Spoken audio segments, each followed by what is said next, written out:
J'ai toujours apprécié créer des choses. Comme tout le monde, quand j'étais gamin, je créais des histoires avec mes figurines.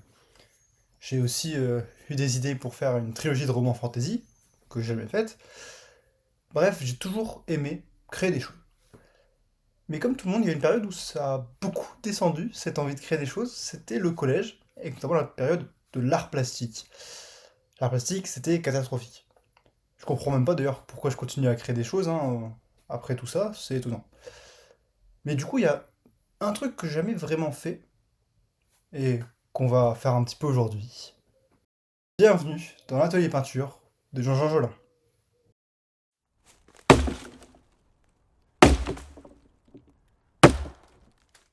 Quand j'ai repris la création d'Arca l'été dernier, il y avait quelque chose qui était très important pour moi, c'était de bien différencier graphiquement les différents archétypes. Ainsi, quand j'ai eu l'idée de salade de fruits, j'ai tout de suite su ce que je voulais faire de la peinture. La raison est toute simple, hein, c'est les natures mortes, que j'imagine que vous avez déjà vues, ou même déjà fait peut-être en art plastique. Le problème des natures mortes, c'est comment rendre ça intéressant. Parce que nature morte, c'est bien sympa, hein, c'est un style graphique qui est très défini et qui est très distinct de ce qu'on peut faire d'autre. Par contre, c'est vrai que pour des cartes, dans un jeu de combat, dans un jeu de cartes, c'est quand même particulier. Mais, on peut expliquer ça un petit peu avec un peu de lore. Alors, le lore de salade de fruits, qu'est-ce que c'est? Eh bien, dans le lore, c'est très simple, les fruits ne sont pas des combattants. On va plutôt utiliser un élément que l'un d'entre vous m'a suggéré pour le boss monster de salade de fruits, qui est une sorte d'esprit vengeur des fruits. Ainsi, c'est assez simple, c'est-à-dire que la plupart des fruits vont être normaux, mais par contre, il y aura un esprit qui va être un peu puissant, hein. Pas une divinité quand même, pas à ce niveau-là, mais quand même un esprit relativement puissant, qui va vouloir défendre la cause des fruits. C'est-à-dire que des fois, il va posséder quelques fruits, par exemple faire exploser une pastèque, prendre possession d'une grappe de raisin pour envoyer des pépins partout, ce genre de choses. Et ça permet aussi de relier au boss monster, c'est-à-dire que le boss monster, si vous vous souvenez un petit peu, je vais le mettre à l'écran, un de ses effets, c'est qu'il gagne de la puissance en fonction du nombre de cartes fruits qu'il y a dans le cimetière, de cartes fruits de nombres différents qu'il y a dans le cimetière. On revient donc un petit peu à cette notion d'esprit vengeur, et ça me semble intéressant à explorer.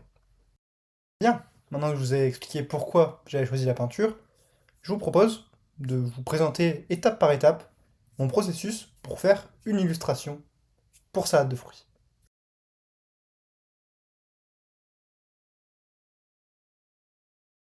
L'illustration que vous allez voir maintenant, c'est l'illustration d'une carte que vous avez déjà vue, et c'est Canon Raisin. Alors, déjà, la première étape, quand je vais faire une illustration, c'est de savoir à peu près ce que je veux faire. Donc je vais faire quelques croquis, en général, un premier qui va être assez rapide, de la forme générale, par exemple, d'un personnage, ou ici, de la grappe de raisin, puis d'autres croquis avec l'aspect plus général de l'illustration, avec notamment tout ce qui est les couleurs, tout ça, voir si ma première idée va fonctionner. Tout d'abord, je prends une feuille canson et je fais un rectangle de 20 cm par 14, ce qui correspond à la taille des illustrations sur les cartes. Ensuite, je fais la forme générale de la grappe de raisin, ce qui est à peu près un triangle arrondi. Puis je fais les détails, c'est-à-dire que je vais faire à peu près les grains de raisin, les raisins en eux-mêmes, sur cette grappe. Et une fois que ça c'est fait, je vais pouvoir faire les premières couleurs. Donc ici, je fais surtout du violet. Et après, une fois que j'ai la première couleur, je vais pouvoir faire des ombres et des lumières.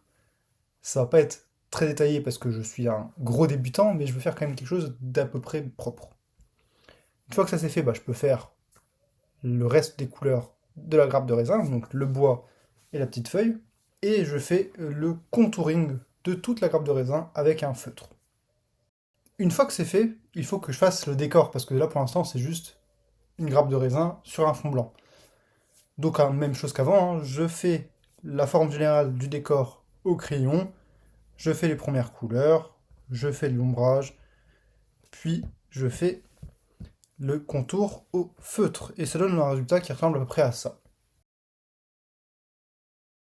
Et voilà, c'est comme ça que je fais mes illustrations, en tout cas pour salade de fruits, hein. Encore une fois c'est très spécifique vu que je fais de la peinture, et c'est pas la seule carte que j'ai faite pour cette vidéo. J'ai fait aussi une autre illustration pour une carte que vous ne connaissez pas cette fois-ci. Et je vais maintenant vous présenter du coup à quoi ressemble cette illustration sur les cartes. Et ça ressemble à ça. Deuxième carte, c'est pastèque, une carte très classique qui fait des dégâts tout autour d'elle. Faut imaginer une pastèque qui tombe et qui fait splouche. Bon, ça faisait longtemps qu'on s'était pas vu, hein. C'est totalement ma faute, hein, je m'en excuse. J'ai eu une grosse perte de motivation récemment, depuis la dernière vidéo globalement, hein. Pour plein de raisons. J'en reparlerai plus dans la prochaine vidéo, parce qu'il va y avoir un gros changement dans le jeu, probablement. Ce sera aussi à vous de décider, qui fera que beaucoup de choses vont changer, et j'espère pour le mieux. En tout cas, je vous donne rendez-vous le 22 juin, à l'heure cette fois-ci, pour du coup ce nouveau départ, ou alors la continuité de la chaîne. C'était Ben, à bientôt.